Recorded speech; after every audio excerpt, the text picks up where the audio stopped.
Yun,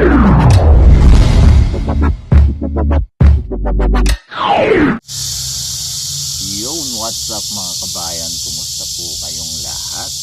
Yan, isang magandang araw po sa ating lahat mga kabayan. So ngayong umaga mga kabayan, kagigising lang po natin. Tapos may breakfast po tayong saging at ilagang itlog. Dito po tayo sa may garden mga kabayan. Mamaya bubunot-bunot po tayo, babawasan natin mga damo at ang bilis pong humaba gawa ng nag-uulan po ngayon dito sa Taiwan. Yan, kumusta po at muli po ay maraming salamat po sa patuloy at walang sawa nyo suporta. Yan, sobrang appreciate ko po at natutuwa po ako sa suportang ibinigay nyo po at binibigay nyo sa mga adventure po natin. So yan mga kabayan, thank you po. So marahil po tataka na naman po kayo, ilang araw na naman po tayong walang fishing adventure. Higop muna po tayong kape. Ay, sarap. So yan nga po, marahil napansin nyo po yun nga, ilang araw na naman po tayong walang adventure. So paano ba? Nga po, tulad nga po na lagi nating sinasabi,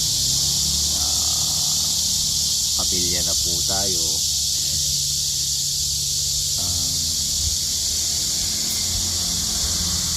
Last few days po kasi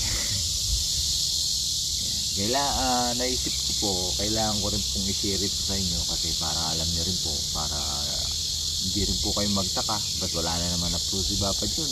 Baka sabihin nyo, tinatamad na naman natin siya lumabas, tinatamad na naman mag-fishing. So ganito po yun. Hindi po ba kung napansin nyo, talagang yung sinabi ko po na sabi ko na gagawin natin na everyday may fishing adventure na po tayo. Yun, talagang pinanindigan ko po. Kung napansin niyo po, talagang straight po, ilang araw, halos umabot ata ng 10 days po nakapag everyday upload po tayo. Talagang araw-araw ginawa ko po na talagang makagawa ng fishing adventure para may mapanood po kayo, para kahit pa paano may mapaglibangan po kayo, malibang din po kami. I think almost 10 days ata na straight po natin. So masaya naman po kung dumadami po ulit yung mga viewers na bumabalik. Kasi nga po, alam po, parang nawala yung notification natin na hindi po lumalabas sa mga viewers po natin, sa mga subscribers. So unti-unti bumabalik po. Tuwan-tuwa po tayo, kaya porsigido po tayo na makapag everyday upload, everyday makapag fishing adventure. At eto na nga po yun, yung gusto kong i-share sa inyo, yung nangyari po this past few days. So kailan yung huling upload natin? I think Thursday. So ganito po yung nangyari. So pagpasok po natin, regular day, maaga po tayo pumapasok. So regular routine.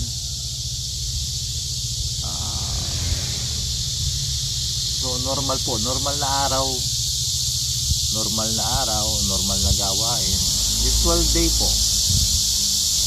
Tapos yung araw po na to, mga mag-10 AM na po. So ilang oras na tayo? 4 hours na po tayo sa company. So mag-10 o'clock po, bigla po tayo nakaramdam ng pananakit ng ulo. Una, konti lang siya. ito sa back of the head po, paakyat siya. Una, parang normal na pananakit lang po ng ulo. So, tuloy-tuloy kasi yung time po na yun, nasa makina po tayo, nagtatahi. Kung nakikita nyo po minsan sa live, nagtatahi po tayo ng tela. So yun po kasi, tuloy-tuloy yun. So regular, nagtatahi tayo. So after mga 10 to 15 minutes po, nag-iba siya. Lumaki yung part natin na masakit. Tapos bumaba siya dito sa may batok, pupunta dito sa left shoulder po natin. Tapos namanhid na po siya. Tapos medyo nakaramdam na po tayo ng kaunting pagkahilo. Konti lang naman, this is talagang hilo. So ang ginawa ko po, kung saan ako nakatayo, umupo na lang po ako doon. Talagang umupo na lang ako na ganyan, humawak po ako doon sa may rails na may bakal doon, nakahawak ako. Tapos halos pag ginagalaw ko po yung ulo ko, lalo siyang namamanhid. Parang pinipiga na po na tinutusok ng parang tinutusok ng maraming karayom yung back of the head natin hanggang dito. Tapos nakita po tayo ng partner natin na Taiwanese. Tinanong niya tayo, sabi ko nahihilo ako tapos masakit yung ulo ko. Akala niya nung una, kasi madalas nagbibiruan kami, akala niya nung una po nagbibiro lang tayo. Tapos sabi ko, tinanong niya ako kung talaga ba, sabi ko, tapos tinanong niya ako, gusto mo sabihin ko kay doon sa supervisor. Sabi mo, sabi ko. So, sinabi niya po doon sa supervisor, doon sinundan po tayo ng supervisor. Tapos tinanong niya yung masakit niya, tapos sinabi natin yung masakit natin. Tapos tinanong po niya tayo kung gusto nating magpahinga muna para makapagpa-check up. So sabi ko po, oo, sabi ko magpapahinga muna ako para makapagpa-check up. Tapos sabi po ng supervisor, sige, ayusin mo na yung gamit mo. Shosi ka na ngayon, means day off ka na, magpa-check up ka, sabi niya. Tapos tinry ko pong tumayo. Pag tumatayo po ako, talagang lalong namamanhid. Tapos bumababa na siya dito, hanggang dito, yung sakit. So sabi ko sa isip ko, hindi ko kaya. So una, kinuha ko po yung cellphone ko, which is nasa bulsa. Buti nasa bulsa ko po yung cellphone ko nung time na yun. Sorry po kasi hindi tayo nagse-cellphone pag nandun tayo, nasa bulsa. Tapos una ko pong tinawagan si paring Jomel para magpatulong po sana magpa-check up. Hindi siya sumasagot. Tapos tinawagan ko rin po si paring Noy, hindi rin po siya sumasagot. Sabi ko kasi si paring Noy po pang hapon po yung pasok niya. So sabi ko baka tulog pa, pahinga ako. Tapos tinawag po nila si Toto, si Katuto, kasi siya po yung papalit dun sa pwesto ko. Tapos nung dumating si Katuto, biniro pa nga po tayo kasi madalas po kami nagbibiruan pag makitang medyo pagod o marami ginagawa. Sinasabihan natin nanghihina ka na yata. Tapos pagdating niya po, biniro niya tayo. Sabi niya, nanghihina na ata si Papa Diyos. Tumangulang po ako ng konti kasi talagang nakita niya na masama talaga yung lagay natin. Tapos sabi niya, baka tumaas na yung, baka high blood ka, baka mataas na yung BP mo, sabi niya. So sabi ko naman, sa history ko, hindi po ako na high blood, di tumataas yung BP ko. Actually low blood po ako eh. So wala po tayong matawagan. Tapos tinawagan ko po si Dung dahil akala ko nandito sa bahay, which is si Dung po kalalabas lang kasi panggabi siya. Akala ko nasa bahay pa si paring Jomel. Tapos sinabi ko sa kanya, tinanong ko kung nasa bahay si paring Jomel, pakigising kasi sabi ko masama yung pakiramdam ko, magpapasama ako magpa-check up, sabi ko. Tapos sabi niya, ay pumasok na, alas 10 yung pasok niya, sabi niya. So sinabi ko po sa kasamahan kong yung sa partner natin Taiwan kasi nasa 4th floor po yung tinawagan siya sa postdoor kung pwede samahan ako. Tapos lumapit po yung bisor, yung supervisor po natin. So sabi ko, hindi ako makatayo, pwede mo ba akong samahan yung time na yun, mga kabayan, talagang sobrang severe na po ng pananakit natin. Manhid na po. Pinepelt ko yung left hand ko, tinitignan ko na igagalaw ko pa naman. Grabe, iba na po yung pumapasok sa isip ko noon, mga kabayan. Ganun pala pag ganun. Kaya sa ganung sitwasyon ka, marami nang papasok. Pero isa lang yung talagang tinatak ko. Sabi ko, pray. So, nagdadasal po tayo sa isip natin. Tapos sabi ko, kailangan lakasan yung loob. Kasi naisip ko kung tatambal sa Kapampangan yun. Kung dadagdag pa yung nervyos, kung may nervousin ka, baka lalong yun na yung actually, mga kabayan, talagang madami na pong pumasok sa isip natin. Tumawag na po tayo sa bahay. Sabi ko, kahit last time man lang makatawag ako, makita ko sila. Pero yung time na yun po, pagtawag natin, kausap po natin partner natin, naririnig ko yung boses pero hindi na pumapasok sa isip ko. Iba na, parang naririnig ko yung mga boses nila basta ako nagsasalita ako, tapos naririnig ko po yung mga boses nila pero parang hindi ko na rin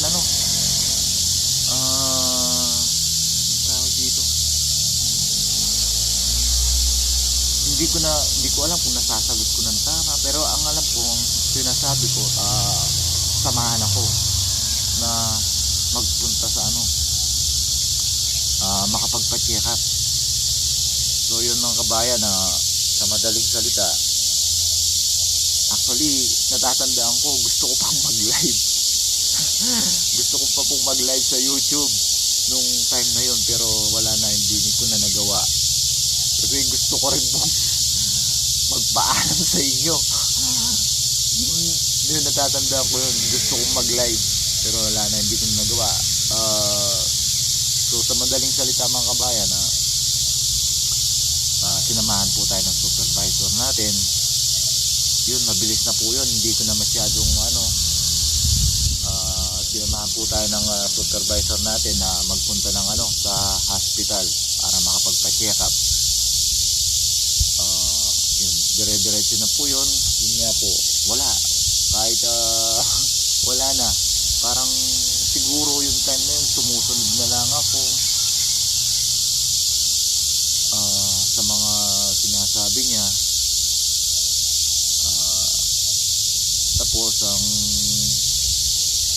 ginawa po niya para mabilis magkaintindihan, tinawagan po yung broker natin para mabilis po yung translate. So yun, thank you kay Sir Dave, buti available po siya, mabilis po yung tapos yung kasi sa sobrang sakit na ng nararamdaman natin, wala na, tuloy-tuloy na, check up tayo. So ang sinabi sa madaling salita po, so matapos na, so ang naging po sa atin na parang heat stroke po siya, heat stroke talaga. So tapos sinabi niya parang na-dehydrate po tayo. Siguro sa mga sunod-sunod na fishing adventure natin, pinapawisan tayo. So yun nga lang, ang naalala ko, yun na lang, yung picture po na yan, yung naghihintay na lang po tayo ng service natin pa uwi. Yun na lang yung na-picture ko. So ayun, thank God po, naging okay po tayo. So ngayon may mga gamot po tayong iniinom para doon, para sa nangyari sa atin na yun, na yun nga, sabi heat stroke and parang dehydration po.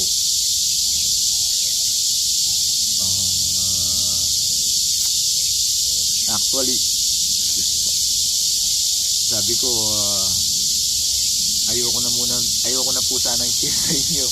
Kasi gusto ko pong ipagpatuloy yung mga adventure natin. Pero, isang araw, magpipisin po tayo nung medyo nag-okay na po yung pakiramdam natin. Siguro, it's God's way na rin po. Nilat-ngat po ng daga yung, siguro nung muling fishing po natin, may natira pong, hindi ko alam kung isda maliit, ganyan, or yung shell, nilat-ngat po ng daga yung dala natin. So, nasira siya.